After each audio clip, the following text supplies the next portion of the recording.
Hello everyone. Today we are going to be doing this Wiggles drum.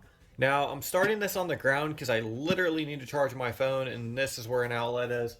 I don't have one by the table, so I'm going to be transitioning through this video. But we're going to be doing this Wiggles drum. And I did one of these a while back. Do have the bottom on this, but I'm just keeping it off. So I did one of these a while back. It has been a good amount of time. One thing I noticed on this, just messing with it, is this is a rather quiet instrument. I don't remember if the other one was really quiet prior to pro sounding it, but it's quiet. You can kind of hear it.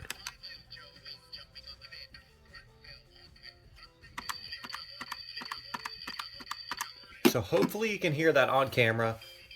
It is rather quiet. We are going to be pro sounding it though, so no big deal. Now, I did try swapping batteries out. It's not the batteries, just it's whatever. So let's go ahead and we are going to open it up. That's the first step. On this tonight, I really just want to get it pro sounded, get some wires soldered on. We'll see what happens. Let's get it.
Alright, so that is our circuit board we are dealing with right there.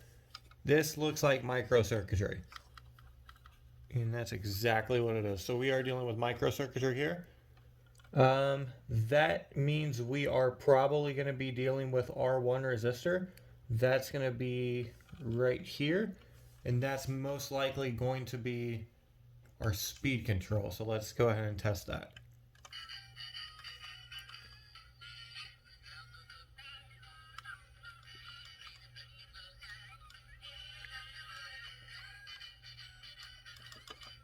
So hopefully you guys can hear that. That is actually the speed control right there. I absolutely hate doing microcircuitry, but that's what we're dealing with. So on this one, it looks like, I'm going to try to get this as close as possible and then I guess as accurate as possible. So on this, it looks like we can actually solder from this side, maybe right here. So we can solder right here. Yeah, so we can solder right here on our micro resistor. So that place. But this actually runs all the way down to right here. So you can kind of see the pathway going right there. It goes to right here. So we're going to be a lot safer to actually solder onto this and then solder only one side of this micro resistor. Now, anytime you do solder onto a micro resistor, obviously it's going to be pretty high risk. These things come off the board. Once they come off, good luck getting them back on. I've tried with tweezers. I've successfully added them back on, but it's not exactly an easy thing to do, and it does not always work. A lot of times they will just get lost in the solder, and then you have no idea where the resistor is even at. Or they'll just get burnt up in the process. They're not great to deal with.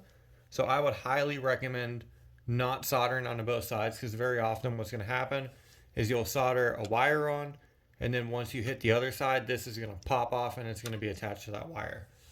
And at that point, you may as well just kind of throw the instrument away because, yeah. Or you can just get your own resistor and then add your own speed control. I haven't had a lot of success with that. I guess that's just because I haven't valued the resistors right. But theoretically, it's a thing. So, from here, I'm going to go ahead and plug my soldering iron up, because I have yet to do that, and I need a hot glue gun, because as soon as we tap onto this micro resistor, I want this thing glued in place. I want as much security as possible on that. And I'm going to go ahead and cut my wire. I'm going to get a hot glue gun going, and we will be back in a second. All right, so I have my wire prepped right here. As you can see, I put both solder points on there, and I'm really hoping this camera angle is going to work. So what I'm going to be doing is I'm going to be tapping this right here, and then this one right here. And I may go ahead and pull this up, because I can actually use this capacitor for extra security on this wire when I get it down. That is if it would come up, but it is not coming up. I'm not going to force it. I'm not worried about it. I got a hot glue gun. Not too great news. My hot glue gun is almost out of hot glue, so that's fantastic. All right. So right here, let's go ahead and we're just going to pretty lightly tap this. We just want it to stick.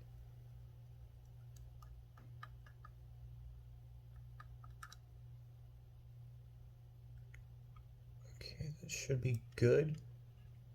Nope. You can see the solder kind of came off onto the gun.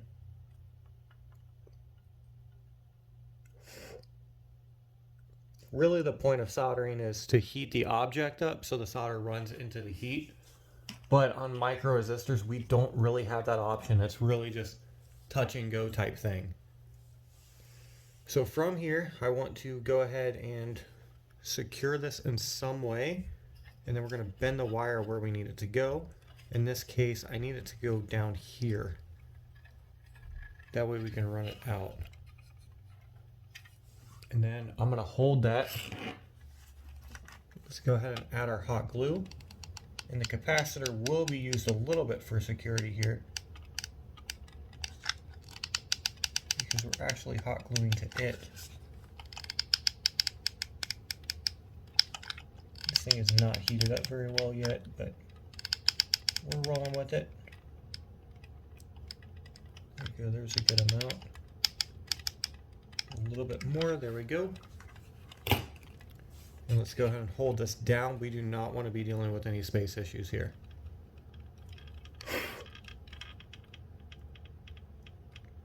So that should work.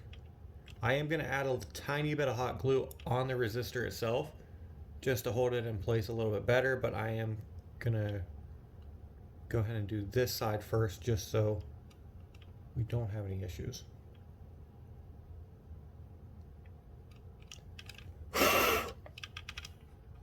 Okay, perfect. All right. Let's go ahead and add a tiny bit here.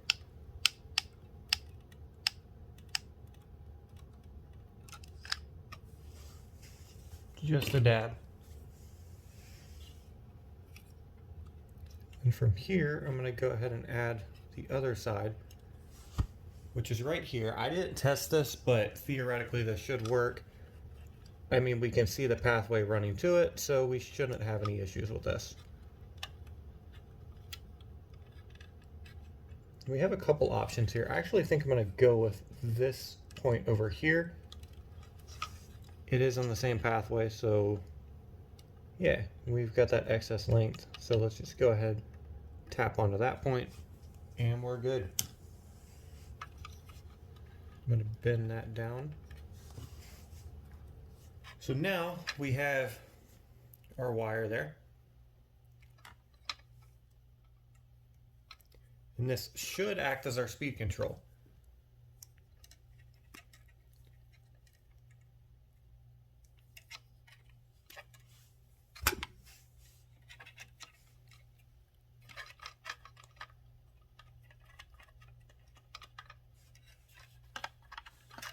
For some reason this is not working. Let's go ahead and reset it. There we go.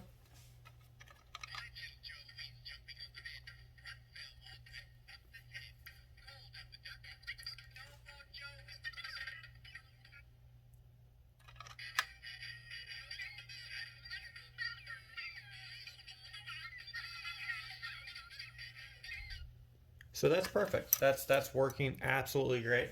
Let's go ahead and tap in the ground wire, and we will have our down pitch control. And when we're looking for the ground wire, we want to look for the actual thing. So that is going to be right here, labeled GR, or actually I just think GND. Yeah, so there we go. And not super concerned about it. If the wire comes off on that one, it's perfectly fine. Let's put it there. Let's go ahead and wrap it with the other ones. I didn't give myself a ton of length with the ground wire as I did with the other wires. The other wires, this is a big instrument. I figure why not. So there we go. And we do need to find the median.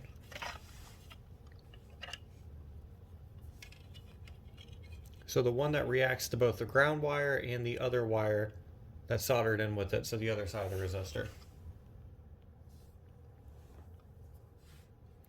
So we're going to hit that.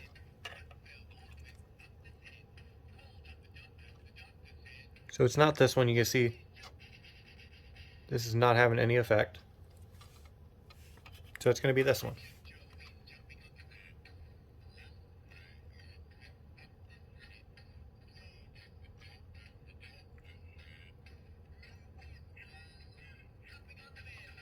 So that's going to have an effect on both of them. That was downshifting, and that's up. So now that we've identified that, we're going to be adding the switch onto this one.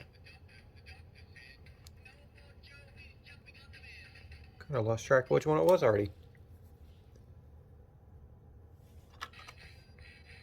Yeah, so it's this one. So we're going to be adding the switch onto this, and that's going to be pretty straightforward. Then we're going to be doing the other side. So I am just leaving all this excess length. This instrument has a ton of room in it, so I'm not concerned at all about tucking these wires. I'll just literally shove them inside of this drum of an instrument. So that is going to be perfectly fine. We don't need all this excess on this other one, so I'm going to use it as the other wire. So what I mean by that is I'm going to unroll it a bit, go ahead and wrap it around this one, because these are going to be going to the same place. These are just going to the potentiometer. So let's just cut right here. And then let's strip that. Hit the camera. Now on this, let's put the potentiometer. It may be possible that we will need a resistor later. I should probably go ahead and check that. We might need a resistor on this one. How we'll know that is if it crashes when these wires actually touch, which I think it probably will. So that'd be smarter to go ahead and shape out a resistor prior to doing this. So let's go ahead and check that.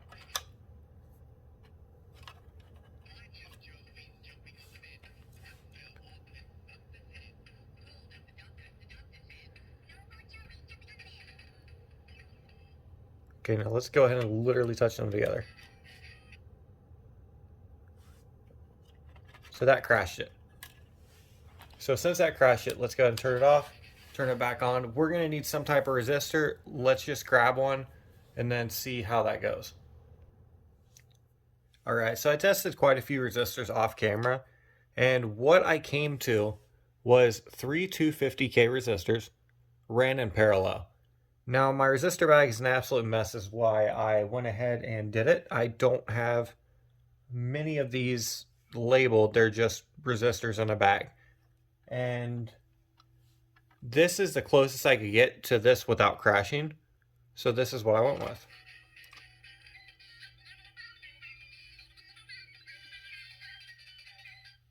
So if you can hear it, it is pretty high pitch. On the other end here, that's pretty low pitch. But I can literally touch it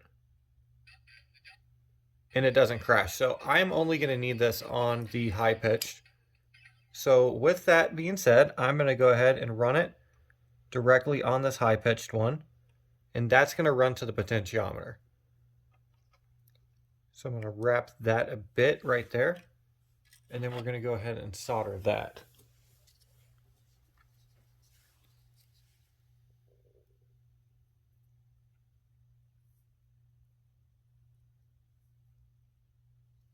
So that's great, and I'm going to go ahead and solder my switch as well.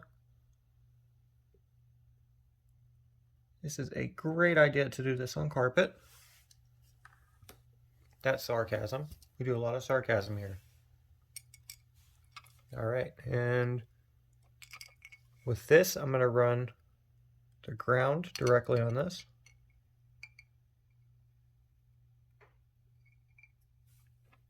Then I'm going to run this here. Again, we're just going to go ahead and fold that. Looks like our ground decided not to stay there. That's okay.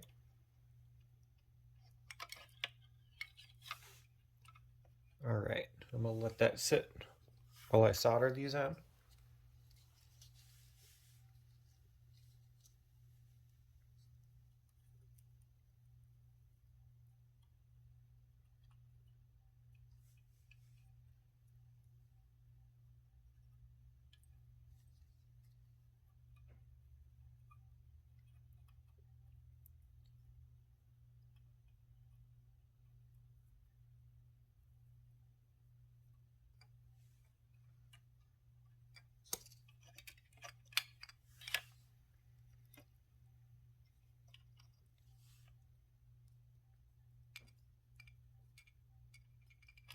There you go. I wanted that to sit a little bit better.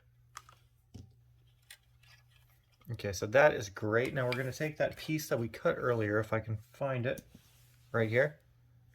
So this is going to be our piece that we are going to use to actually connect the switch and the potentiometer. It's going to be our median piece. So with that, let's go ahead and put this here. I'm going to go ahead and bend this one. I don't have a lot of slack on this.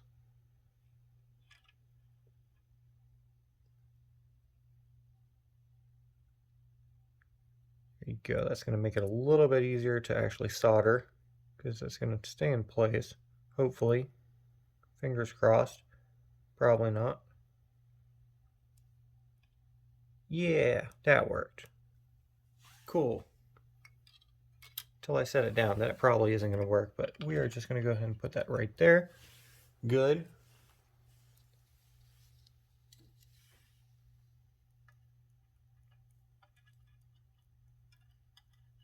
And that is soldered.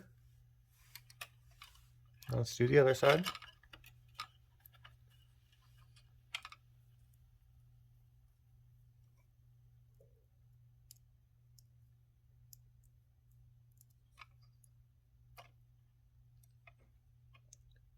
Kind of going to do the same thing. I'm going to go ahead and bend it.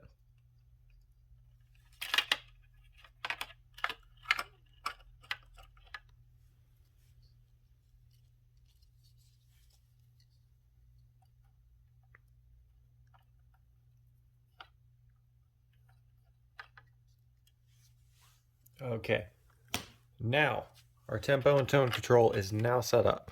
We should be good with this. I think everything should be, well, I know everything should be functioning correctly.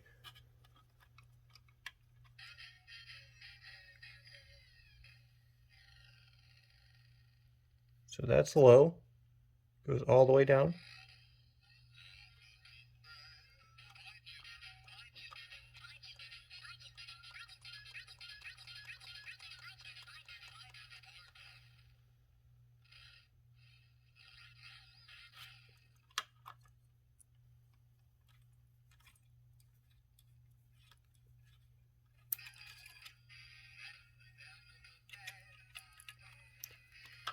So that is absolutely perfect. Okay, awesome. We do have the tempo tone control set up. It is 9:06. I'm going to call it a night. We will get back to it on the table. I will see you guys in a second. All right, we are back at it. So this is what we have so far.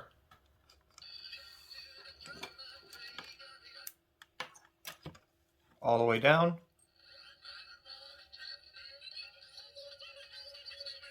All the way up. So everything's going really smooth so far. Now, I did find this. So this is an arcade button, and I think this would just be so cool mounted inside of this. Now, I don't know how in-depth with this I'm going to get, but what I'm thinking is at least one of these arcade buttons on here, if I can. And I'm hoping that these are normally close switches. I don't know. I think they're actually both. I think this is normally closed and this is normally open, maybe? Yeah, this is normally open, this is normally closed. I think that's how it works. But anyway, I think it would be super cool to actually have these buttons and mount them pretty much on there as like a LED control.